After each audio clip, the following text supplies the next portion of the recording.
Welcome to Choice Classic Radio, where we bring to you the greatest old-time radio shows. Like us on Facebook, subscribe to us on YouTube, and thank you for donating at choiceclassicradio.com. This is Nightline, your tie line to the world, and this is Walter O'Keefe. Tonight, a visit to worlds strangely different from ours, the world of the future, the world of X-1.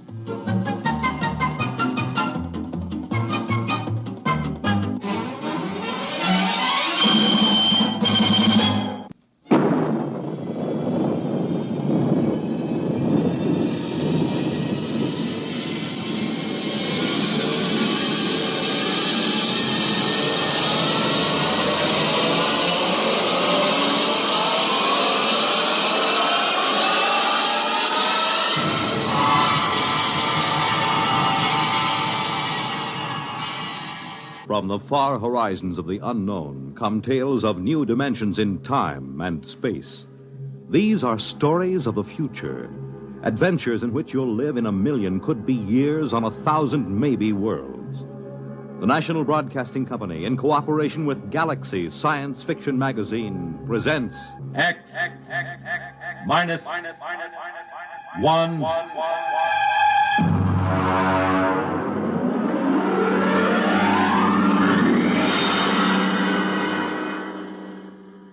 Tonight, Lulu by Clifford D. Simak.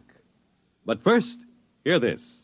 Well, I want to go there, when he calls my number, yeah. And I want to go there, when he calls my name, oh, Lord. Well, hi there, everybody. This is Red Foley, and right at this minute, I'm sort of combining work and pleasure, you might say, by enjoying some of the good harmony of the Marksman Quartet and also picking out some of their songs to do on future broadcasts of our Red Foley show here on NBC.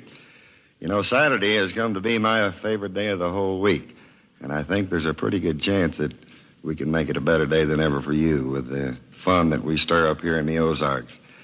In addition to the Marksman, I'll bring with me some of the other top favorites in our field, and of course, the guests that you tell us you want to hear. So let us be a regular part of your Saturday schedule. Won't you do that, please? Tune in our NBC program, The Red Foley Show, and we'll do our doggonedest to make it worth your while.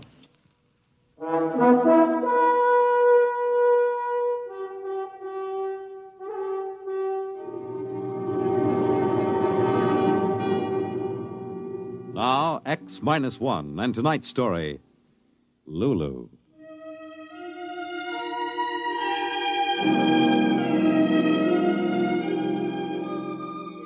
Technically, she was a PER, a planetary exploration robot. That meant she was equipped to do just about anything necessary to meet any kind of conditions on any planet she explored. She carried a crew of 3 inside of her, and she was able to talk to them, and take care of them, and adapt herself to their needs. Yes, sir, she was the complete spaceship. Robot, mother, base of operations, and companion all rolled into one. Her communicators and memory banks were stuffed with every conceivable kind of information. And we called her Lulu. That was our biggest mistake.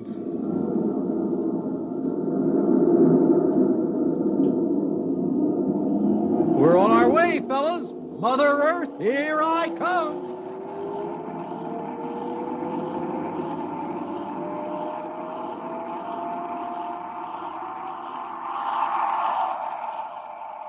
Was the takeoff satisfactory, boys? A thing of beauty, Lulu. The captain's compliments. Thank you, boys. No matter how long I live, I'll never get used to a ship talking to me. Oh, you lack a poetic soul, Gus. Now, me, I catch the full wonder of the situation. Personally, I'm hungry. What would you boys like the kitchen to fix for supper? I'll have a nice, juicy steak. Gus? Something light, Lulu. Maybe a couple of eggs? And you, Jimmy? Whatever you want to fix. Surprise me. Very well. I'll relay the information to the kitchen robot.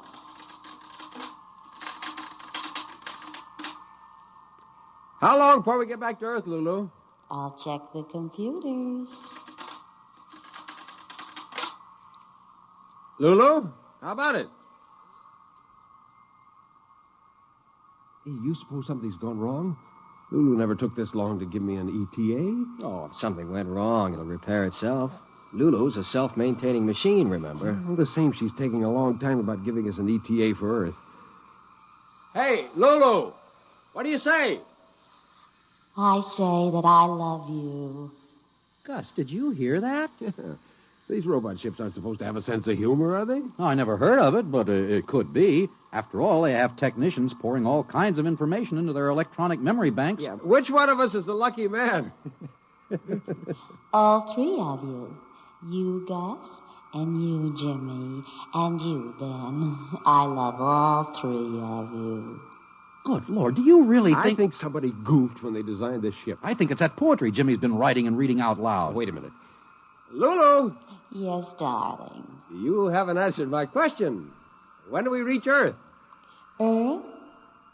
I've decided we aren't going to Earth. We're eloping. Now, wait a minute. I'm going to take you away where we can be alone. Just the four of us. Then, someday, you'll learn to love me as I love you. Now, this isn't funny anymore. Ben, throw that emergency. We got to get the ship back on course. Right. I'm sorry, boys, but I've disconnected the circuits. Disconnected. Now, look here, you crummy robot. You're a machine. Do you understand? A machine. You were designed to do what humans want you to do. You've got the prime command built into every circuit in your system. Thou shalt not harm a human being. But I'm not harming you. We'll be happy together. Oh, brother. Some technician must have read some cheap novels into this baby system. Or she's absorbed Jimmy's sloppy poetry and made some kind of synthesis out of it. It isn't every poet who can move a machine. They were beautiful, James. What were beautiful? The poems. That's it. What did I tell you? For 2 years now, he's been reading that Moon June spoon junk out loud, and this robot's been absorbing it. It's created a whole new electronic synapse. Let's face it, boys. She loves us.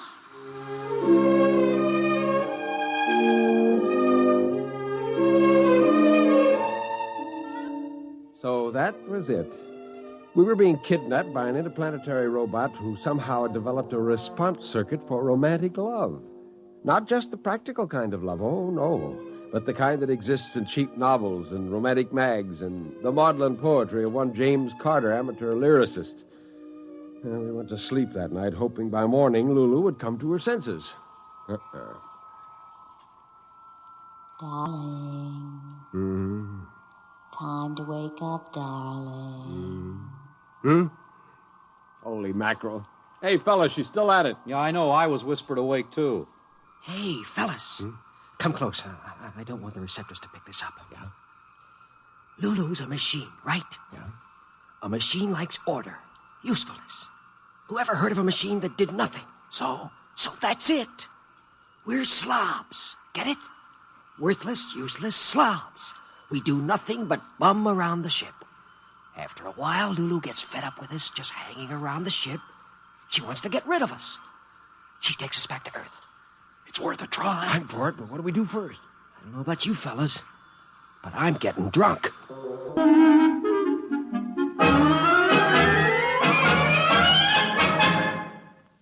You are listening to Lulu, tonight's attraction on X-1.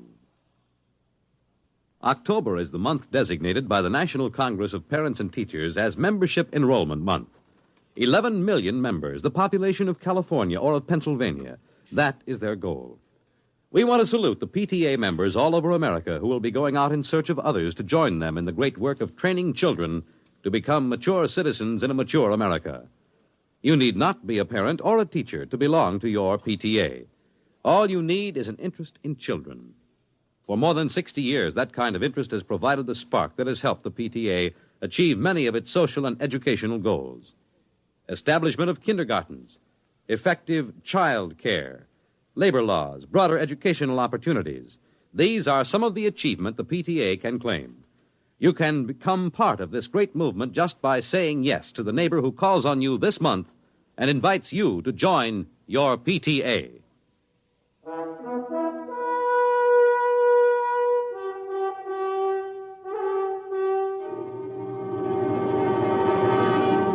Now, back to X-1 and Lulu. So that's what we did. We became slobs. We stopped playing cards, we stopped reading, we just sat and moped. And Lulu, well, sure enough, her machine-like intelligence was offended. Gus, Yeah? want to smoke? Nah. Ben? Yeah, Gus. Nah, doesn't matter. What's wrong with you boys? You haven't done a thing for days now. Jimmy, you've stopped writing poetry. What's the use? Don't you want to create? To be romantic? Well, don't you? I couldn't care less. I'd hate to think that I bored you. All right. If you want to mope and sulk, go ahead. I'm still a young spaceship, you know, and I've discovered what it means to be in love.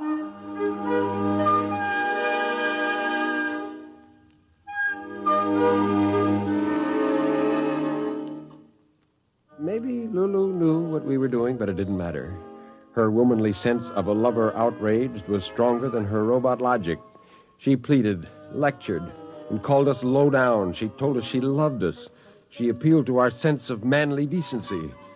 Mostly we didn't even answer. Then she was hurt. She withdrew. She was cold and angry. Finally, she quit trying. What do you think, Gus? Could be she's disenchanted with us. Think she'll head back to Earth? I don't know. That's the thing that worries me. All that racket coming from the machine shop. She's probably making some repairs to the engines. Happen all the time. Not like that, hour after hour. Well, maybe she's just trying to keep busy to take her mind off her broken heart. You and your poetic images. It was your junk that got us into all this trouble. My poetry is not junk. Cut it out, fellas. We aren't supposed to care about anything, remember? We're louts, sloths, ne'er-do-wells. No self-respecting girl spaceship would have us. Gus is right. We better not let down our guard. Hey, sound has stopped. You're right. Good morning, boys.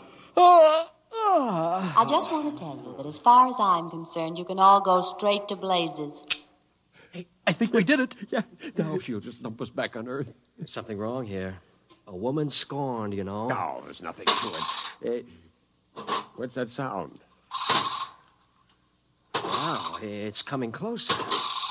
It sounds like... Oh, no, it couldn't be. Footsteps? Fellas, huh? The compartment door.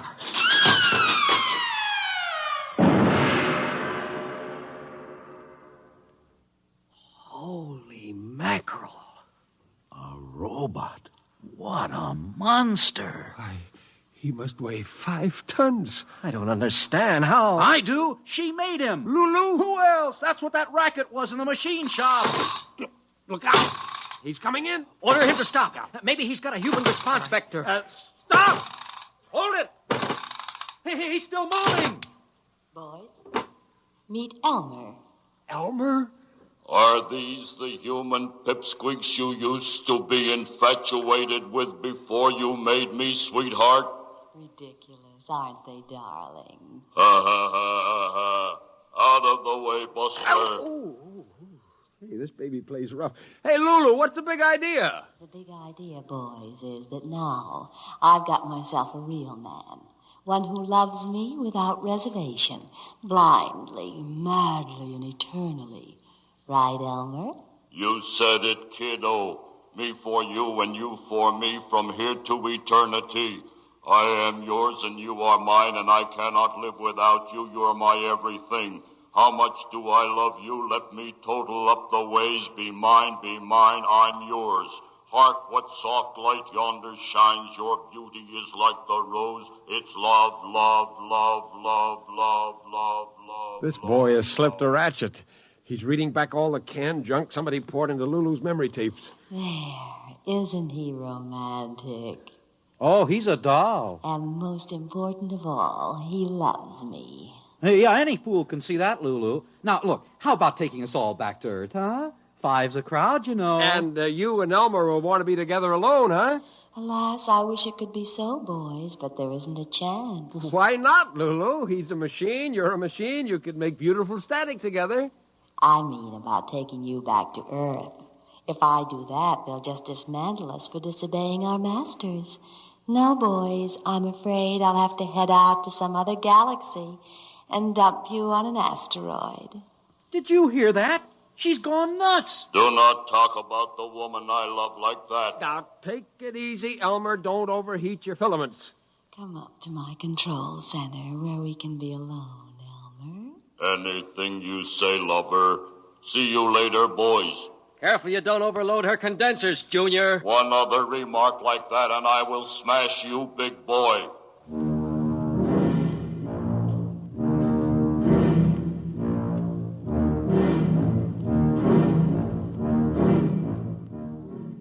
Well, that was it. The control panel told us that we were headed right out of the solar system. A couple of days passed, and we began to get desperate. Lulu and Elmer were too busy making love even to talk to us, and she even forgot to synthesize food for us one day. We lapsed into misery for real now. Gus, Huh?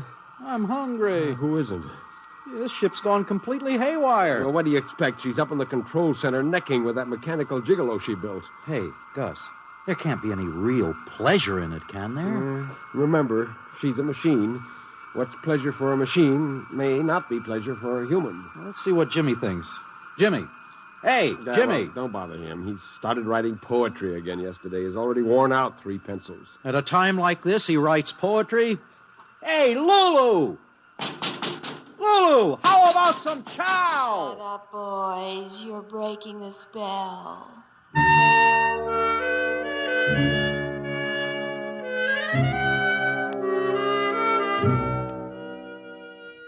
Well, that's how it went.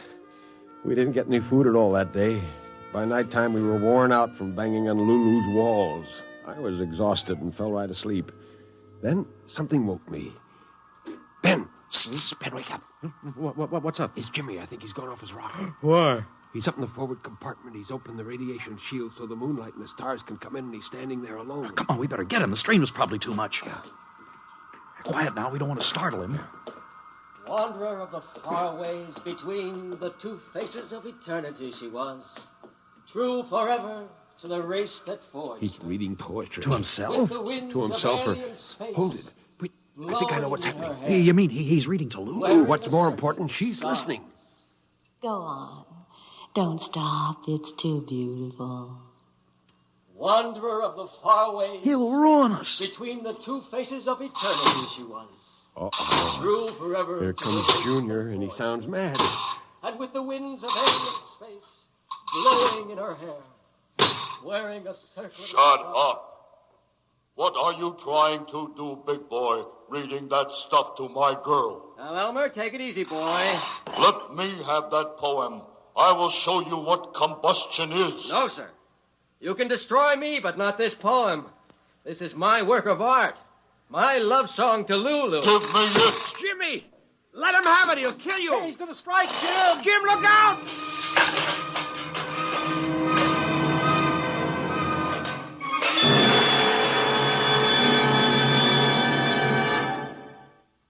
Wow. Will you look at that? He's nothing but a pile of junk. That'll teach the ignorant lout trying to destroy the most beautiful experience I ever had. You demolished your boyfriend, Lulu. He only loved me for my advanced design anyway. He was always short-circuiting the control panel. Go on, James. Read. Yes, Lulu. Wanderer of the far ways between the two faces of eternity she was. True forever to the race that forged her. With the winds of alien space blowing in her hair, wearing a circlet of stars as her crown of glory. It's more than I can bear, James. You do love me after all? Gus, the rockets! She's changed course! We're going home, boys. Back to Earth. Whatever happens now, I don't care. I've been a woman in love.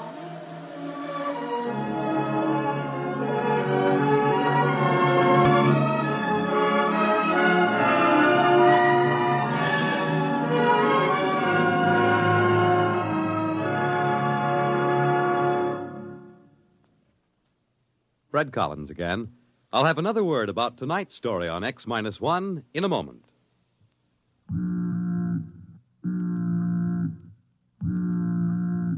That how you feel? Blue and miserable with a deep-down cold? Listen. Every second someone takes it for the miseries of a cold. Millions more take bromoquinine. Every second someone takes it for the miseries of a cold. Get bromoquinine brand cold tablets. You have just heard X-1, presented by the National Broadcasting Company in cooperation with Galaxy Science Fiction Magazine, which this month features Clifford D. Simak's story, Carbon Copy. Being a real estate agent and a devout angler, Homer Jackson knew a clean sail from a fish story. But not this time. Galaxy Magazine, on your newsstand today. X-1 has brought you Lulu, a story from the pages of Galaxy, written by Clifford D. Simak and adapted for radio by George Lefferts. Featured in our cast were Jan Miner as Lulu, Nelson Olmsted as Gus, Jim Stevens as Jimmy, Walter Black as Ben, and Henry Norrell as the robot. This is Fred Collins. X-1 was directed by George Boutsas and is an NBC Radio Network production.